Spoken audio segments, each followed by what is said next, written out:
Halo Sobat Bijak, kali ini kita akan membahas 6 frasa umum yang sering diucapkan orang tua tanpa sadar, namun justru bisa menjauhkan orang-orang terdekat.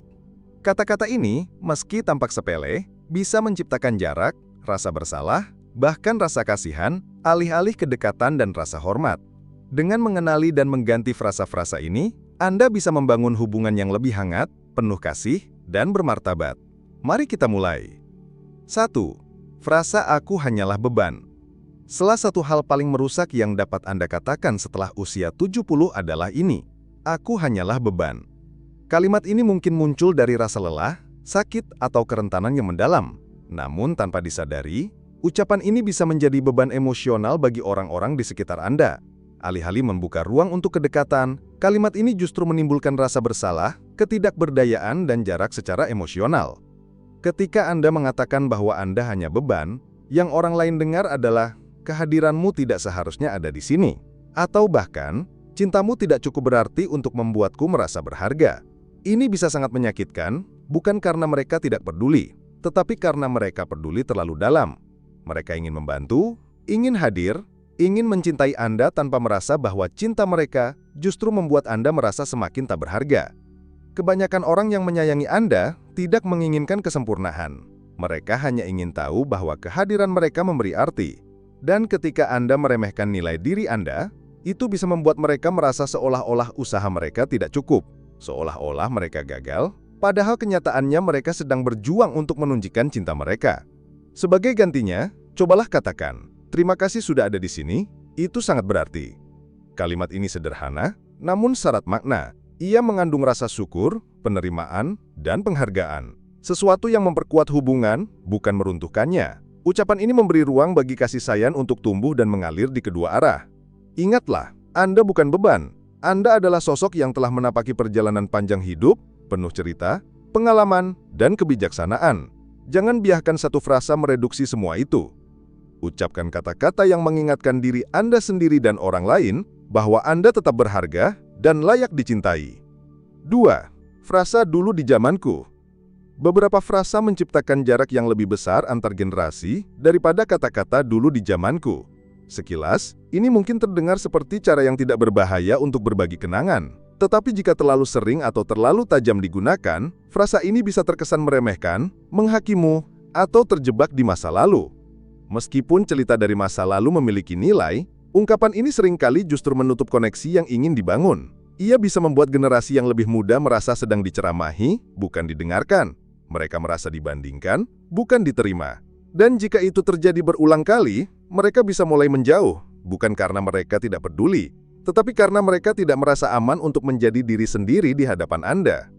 Kenyataannya, ketika seseorang memulai kalimat dengan dulu di zamanku, yang seringkali orang lain dengar adalah, apa yang kamu alami sekarang tidak sepenting apa yang saya alami dulu. Niat Anda mungkin untuk berbagi kebijaksanaan, tetapi bisa jadi justru terdengar seperti penolakan terhadap pengalaman mereka.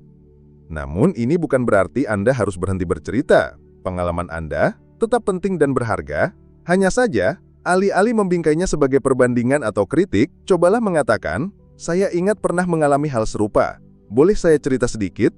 Pergeseran kecil ini mengundang percakapan alih-alih menutupnya.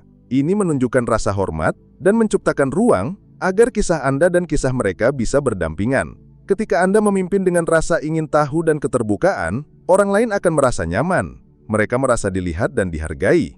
Mereka kembali, dan Anda tetap menjadi sosok yang bijaksana dengan kata-kata yang menyatukan, bukan menjauhkan. 3. Frasa apa gunanya? Ada kesedihan yang tenang terkubur di dalam kata-kata apa gunanya. Di permukaan, itu terdengar seperti pengunduran diri, maman kelelahan atau frustrasi. Tetapi ketika sering diucapkan, terutama oleh seseorang yang berusia di atas 70, itu menjadi lebih dari sekedar komentar sepintas. Itu mulai terdengar seperti menyerah, dan orang-orang di sekitar Anda mendengarnya. Bahkan jika Anda tidak menyadarinya, mereka mendengar keputusasaan, kelelahan, dan kehilangan makna. Seiring waktu, itu menciptakan efek riakan yang meluas jauh melampaui momen itu. Kata-kata tersebut bisa menguras energi dari ruangan, membuat orang-orang terkasih tidak yakin harus berkata apa atau bagaimana membantu. Dan inilah kebenaran yang sulit. Ketika Anda sering mengatakan apa gunanya, orang mungkin mulai percaya Anda. Mereka mungkin berhenti mencoba. Mereka mungkin mundur, bukan karena frustrasi, tetapi karena kelelahan emosional, karena mereka mencintai Anda dan hati mereka hancur terus mendengar bahwa hidup Anda tidak memiliki makna. Namun kenyataannya adalah selalu ada gunanya, bahkan jika dunia telah berubah, bahkan jika rutinitas Anda berbeda, peran Anda telah bergeser, atau energi Anda telah berkurang. Masih ada makna dalam kata-kata Anda, dalam kehadiran Anda, dalam cara-cara tenang Anda hadir di tengah orang lain. Nilai Anda tidak datang dari apa yang Anda lakukan, tetapi dari siapa Anda dan cerita hidup yang hanya Anda yang bisa bagikan. Jadi, alih-alih mengatakan apa gunanya, cobalah bertanya, apa yang akan sedikit membahagiakan saya hari ini? Satu pertanyaan kecil itu bisa mengubah seluruh bentuk hari Anda. Pertanyaan itu membuka pintu bagi tindakan kecil, percikan tujuan yang sederhana, dan percikan kecil itu jika dibagikan, bisa menyalakan kembali koneksi antara Anda dan orang-orang yang peduli.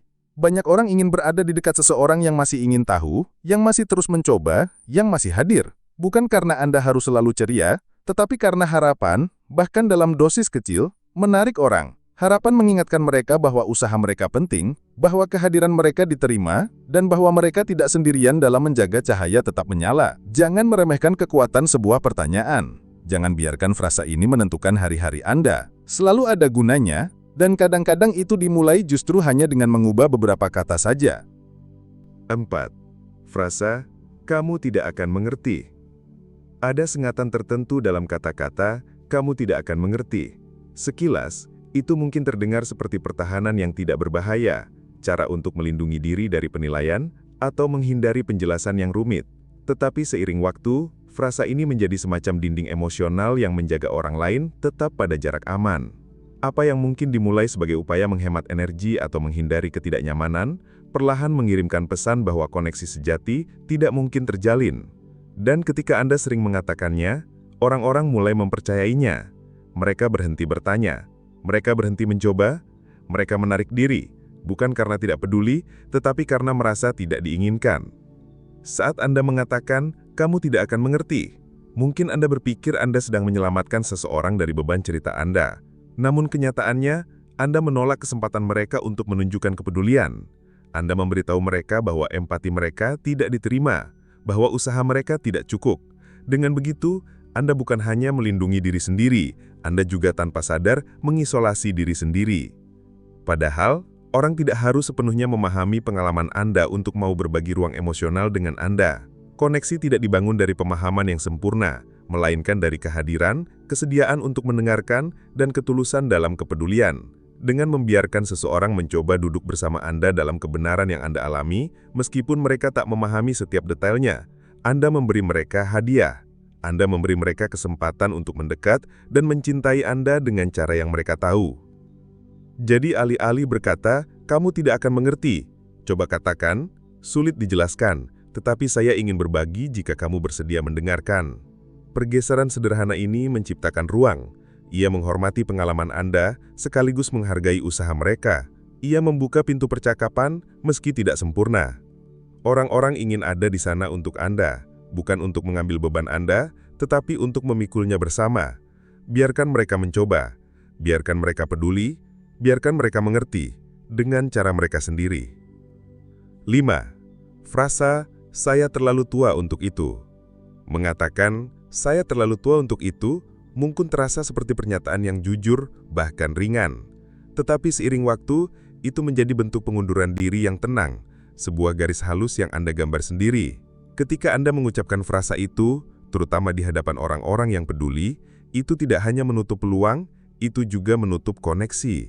Kata-kata ini mengirimkan pesan bahwa hidup Anda sudah lewat, bahwa mencoba hal baru, berpartisipasi, atau sekedar menunjukkan minat tidak lagi sepadan dengan usaha.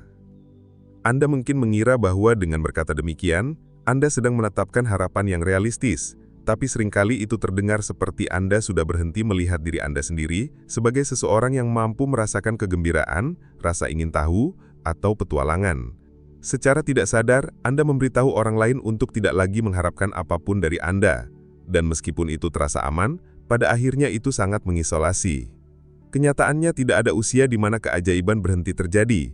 Anda tidak pernah terlalu tua untuk mempelajari sesuatu yang baru, mencoba hobi yang berbeda, atau sekedar ikut terlibat dalam percakapan di luar zona nyaman Anda. Anda tidak terlalu tua untuk berkata ya, dan ketika Anda melakukannya, Anda mengingatkan diri sendiri dan orang lain bahwa menua bukan tentang menyerah, melainkan tentang melangkah dengan cara yang baru. Alih-alih mengatakan, "Saya terlalu tua untuk itu," coba pertimbangkan untuk berkata, "Itu baru bagi saya, tetapi saya bersedia mencoba." Atau bahkan cukup dengan, "Ceritakan lebih banyak tentang itu." Kata-kata itu tidak mengikat Anda pada apapun, tetapi mereka menjaga pintu tetap terbuka. Mereka menunjukkan bahwa Anda masih hadir, masih terlibat, masih ingin sedikit berusaha, dan semangat seperti itu sangat berharga. Saat Anda berhenti mengatakan, "Saya terlalu tua untuk itu," Anda mulai mengundang kembali kehidupan dan koneksi. Anda berhenti mendorong orang menjauh dengan batasan buatan, dan mulai menunjukkan bahwa masih banyak bagian dari diri Anda yang layak dikenal, dan itu adalah hal yang sangat indah. 6. Frasa, "Aku tidak penting lagi." Hampir tidak ada yang lebih memilukan daripada mendengar seseorang berkata, "Aku tidak penting lagi." Ini bukan sekedar keluhan. Ini adalah seruan sunyi yang muncul di saat-saat ketika seseorang merasa tidak terlihat, tidak didengar, atau kehilangan arah di tengah dunia yang terus bergerak maju tanpa mereka. Namun, meskipun perasaan itu valid, frasa ini bisa sangat merugikan. Tidak hanya bagi diri Anda sendiri, tetapi juga bagi orang-orang yang mencintai Anda. Setiap kali frasa itu diucapkan, secara perlahan ia menulis ulang bagaimana Anda dilihat oleh orang lain. Itu menggantikan identitas Anda dengan bayangan ketidakberadaan, dan yang lebih menyakitkan, itu bisa membuat orang-orang yang peduli merasa tak berdaya, seolah-olah cinta dan usaha mereka tidak pernah cukup untuk menjangkau Anda. Jangan pernah mengatakan, "Aku tidak penting lagi." Ketika Anda mengatakannya, mulai menghapus diri sendiri dari cerita hidup ini, membungkam suara yang pernah membawa makna, dan tanpa sadar menciptakan jarak emosional yang membuat hubungan terasa semakin renggang. Tetapi satu hal tetap benar, Anda tetap penting. Tidak peduli usia, kondisi fisik, atau peran sosial Anda saat ini, Anda penting bukan karena apa yang bisa Anda lakukan, tapi karena siapa Anda. Anda adalah bagian dari sejarah, dari cinta, dari hidup yang membentuk dunia kecil di sekitar Anda. Hadirnya Anda masih membawa makna. Alih-alih mengatakan, "Aku tidak penting lagi," coba katakan, "Terkadang saya merasa tidak terlihat, tetapi saya ingin merasa terhubung."